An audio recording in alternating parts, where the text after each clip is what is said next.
Salam qeyrindaşlar, bugün polo etimiz. Polo ketadigan materiallar səvzə, piyaz, göş, anandakı gürüç, anandakı yağ.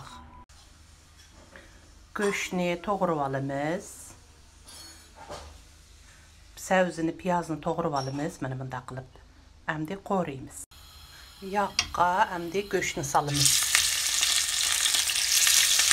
Göşni selip qoruyumuz.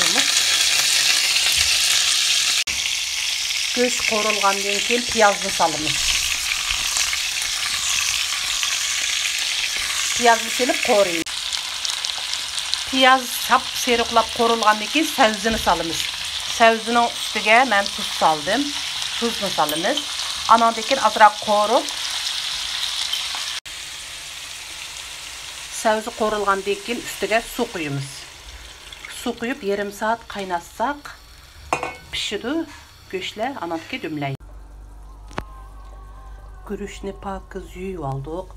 Kazanımız kaynavadıdı. Hem de gürüşni kazanğa salımız. Göşni ilip aldık. Gürüşni saldık, kaynavadıdı. Azra kaynagandaki dümleyin. Polurumuzu dümlep koyduk. 20-25 minuttikin alsak oldu. Mana pollarımız pişti. Hor boğaçqa görünmey qaldı. Mana pollarımız pişti. Həmimiz qısınışlıq bolsun. Kögününlər üçün rəhmət.